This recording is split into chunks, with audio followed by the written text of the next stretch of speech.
Class 6 की आज की वीडियो में आपका स्वागत है। आज हम क्लास 6 में चैप्टर 3 प्लेइंग विद नंबर्स संख्याओं के साथ खेलना में एक्सरसाइज 3.5 के क्वेश्चंस करेंगे।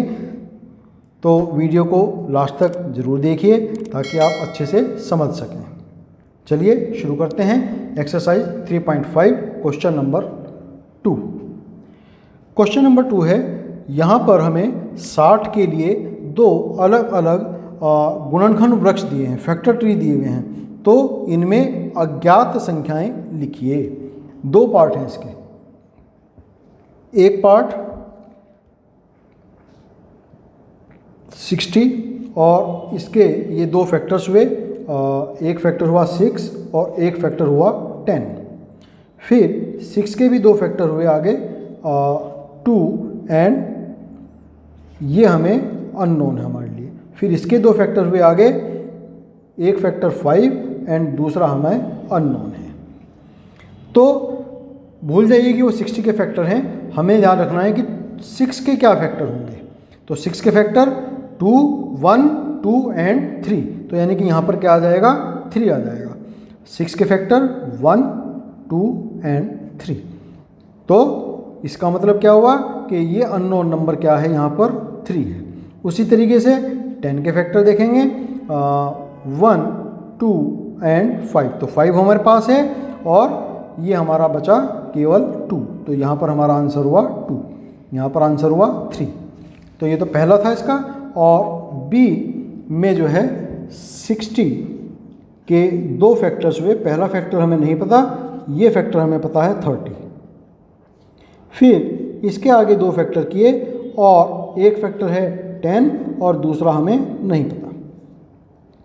फिर 10 के आगे दो फैक्टर अगेन हुए और दोनों ही हमें नहीं पता। तो यहाँ पर हम देखेंगे कि 60 के जो फैक्टर्स होते हैं वो किस किस तरीके से हमें मिलते हैं। 60 को हमने 2 से डिवाइड किया, 30 हो गया। तो यानी कि 30 और 2 के मल्टीप्लाई करेंगे तब जाकर के हमें 60। तो यानी कि यहाँ पर हमें मिल जाता है दूसरा फैक्टर 2। आंसर हो गया ये। फिर आगे और बढ़ते हैं, 3 के फैक्टर करेंगे तो 3 किससे डिवाइड हो जाता है, वैसे तो 2 से भी हो जाता है डिवाइड। ये तो चलिए 2 से डिवाइड करते हैं। नहीं, हमें तो 10 चाहिए, सॉरी। तो 2 से नहीं, 3 से डिवाइड होगा। 3 10 जा 60, तो 3 10 जा 30, तो 3 इंटू 10। तो ये दूसरा आंसर हुआ हमारा 3। फिर 10 के फैक्टर्स 2 मल्टीप्लाई 5 और फिर 5 मल्टीप्लाई 1। तो 2 और 5 10 के मल्टीप्लाई हो जाते हैं। तो ये इसका आंसर हो जाता है। तो 2, 5, 3 एंड 2 ये इसके फैक्टर्स हमें 60 के मिल गए। फिर क्वेश्चन नंबर 3। क्वेश्चन नंबर 3 है, एक भाज्य संख्या के अभाज्य गुणनखंड में किन गुणनखंडों को सम्मिलित नहीं किया जाता है। Which factors are not included in the prime factorization of a composite number। तो जब किसी कंपोजिट नंबर का, जब किसी भाज्य संख्या का हम अभाज्य गुणनखंड करते हैं, प्राइम फैक्टराइजेशन करते हैं, तो उसमें हम एक को शामिल नहीं करते। जैसे अगर मैं उदाहरण दूं, अभी हमने यहाँ पर 60 के ये फैक्टर्स किए हैं। देखिए ज़रा, 2 से डिवाइड किया 30, फिर 2 से डिवाइड किया 15, फिर 3 से किया 5 एंड 1।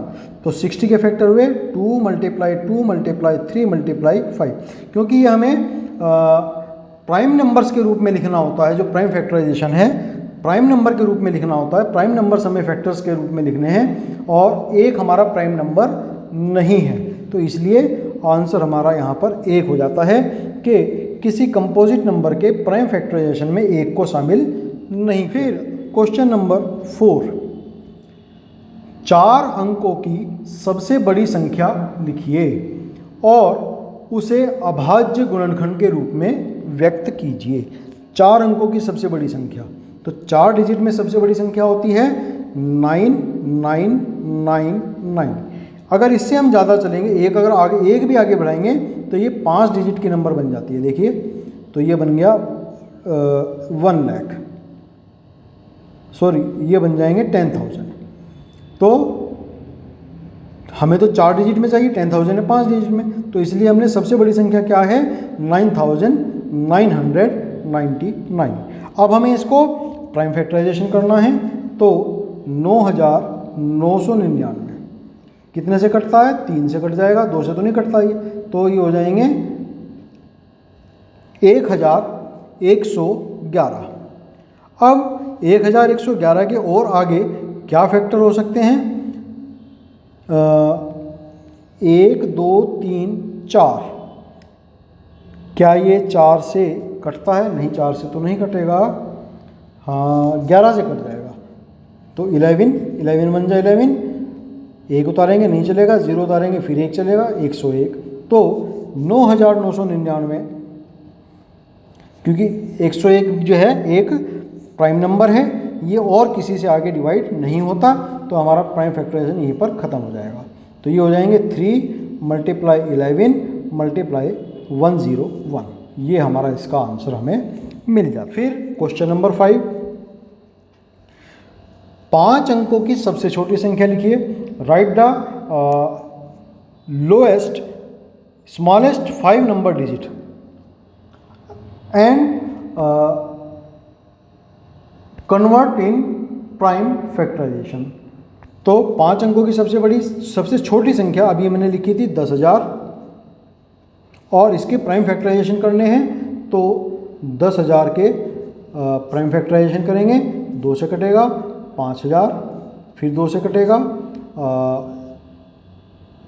2,500, फिर उसके बाद में अगेन 2 से कटेगा ये, तो 1,250, फिर 2 से कट जाएगा ये 625, अब 2 से नहीं कटेगा, अब 5 से कटेगा, तो 625 के हो जाएंगे 125, फिर 5 से कटेगा 25 आ जाएंगे, फिर 5 से कटेगा 5 मिल जाएंगे, और फिर 5 से कटेगा तो 1 मिल जाएगा। तो इसकी प्राइम फैक्टराइजेशन क्या है, 1 2 3 4, 4 बार 2 आए, तो 2 × 2 × 2 × 2, और 1 2 3 4 ही बार 5 आए हैं, तो ये इसके प्राइम फैक्टराइजेशन यहाँ पर हो गए। फिर question number 6,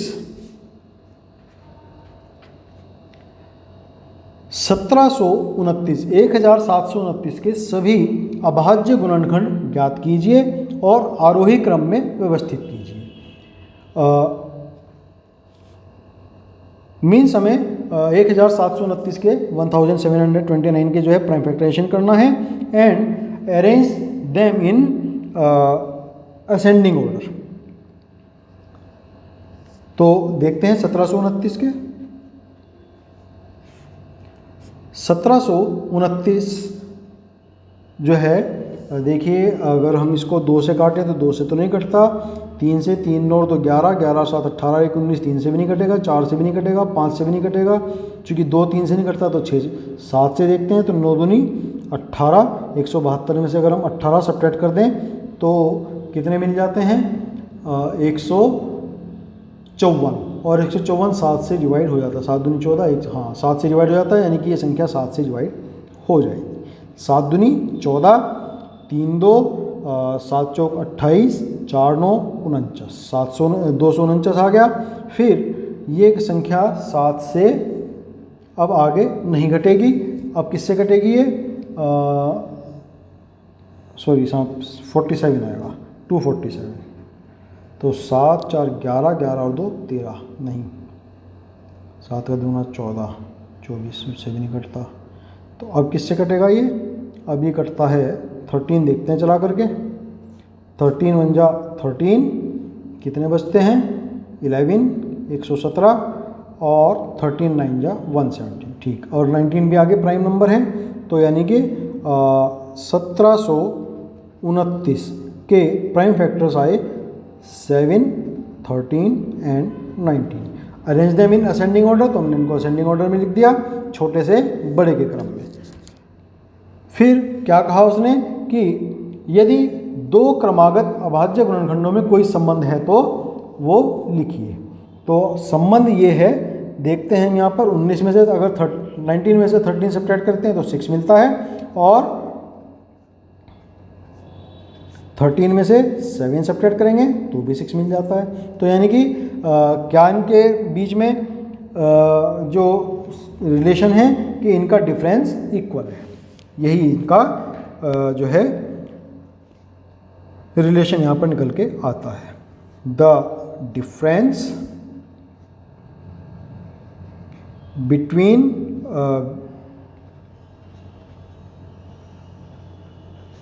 to consecutive numbers is 6। दो क्रमागत संख्याओं के बीच का, दो क्रमागत अभाज्य गुणनखंडों के बीच का अंतर 6 है, यही इनका विशेष गुण है। तो क्वेश्चन नंबर 6 हमारा यहाँ कंप्लीट होता है। नेक्स्ट है क्वेश्चन नंबर 7। क्वेश्चन नंबर 7 है, 3 क्रमागत संख्याओं का गुणनफल सदैव 6 से विभाज्य होता है। इस कथन को कुछ उदाहरणों की सहायता से स्पष्ट कीजिए। तो यहाँ पर यह क्वेश्चन है कि the product of 3 consecutive numbers is always divisible by 6। Verify this statement with the help of some examples. तो इसके लिए हम एग्जाम्पल दे सकते हैं। मान लिया 3 मैंने जो है क्रमागत संख्याएं ले ली। फर्स्ट एग्जाम्पल मैं लेता हूँ यहाँ पर 2, 3 एंड 4। तो गुणनफल इनका यानी कि इनकी मल्टीप्लाई तो 24 हो जाती है और 24 इज डिविजिबल बाय 6। और एग्जाम्पल हम दे सकते हैं 7, 8 एंड 9। तो 7 मल्टीप्लाई 8 मल्टीप्लाई 9, क्या ये 6 से डिविजिबल है? तो देखिए चूंकि ये 2 से भी डिविजिबल है, 2 4 8, और ये 3 से भी डिविजिबल है। तो चूंकि 2 और 3 दोनों से डिविजिबल है तो 6 से ऑटोमेटिकली डिविजिबल होगा। तो जब भी हम कोई 3 कंसेक्यूटिव नंबर्स लेते हैं तो वो हमेशा 2 से भी डिविजिबल होंगे और 3 से भी डिविजिबल होंगे। इसलिए उनका जो प्रोडक्ट होगा वो हमेशा 6 से डिविजिबल होता है। 3 क्रमागत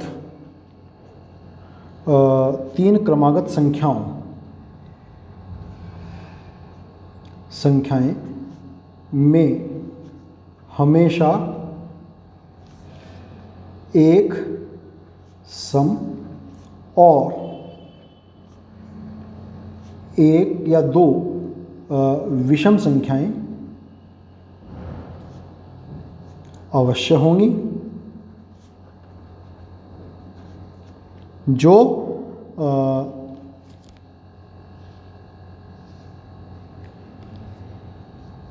जिनमें कोई एक संख्या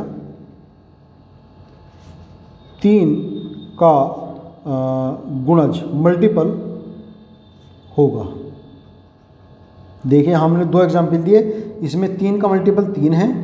यहाँ पर हम देखते हैं तो 3 का मल्टीपल हमें 9 मिल जाता है। इससे नेक्स्ट को एग्जाम्पल लेते हैं, मान लिया 10, 11, 12। तो यहाँ पर हमें 3 का मल्टीपल मिल जाता है 12। इससे नेक्स्ट और 2 का मल्टीपल 10 है, चूँकि वो इवन भी है और ये भी 2 से डिवाइड हो जाता है। फिर नेक्स्ट एग्जाम्पल अगर हमने 13, 14, 15, तो 15 3 का मल्टीपल हो गया और 14 जो है हमारा इवन नंबर हो गया। तो कम से कम एक इवन नंबर जरूर आएगा और कम से कम एक 3 का मल्टीपल गुणज जरूर आएगा। इसलिए वो 2 और 3 से जरूर कटेंगे और 2 और 3 से कटने के कारण 6 से भी वो जरूर ही विभाज्य होंगे। तो यही इसका आंसर था।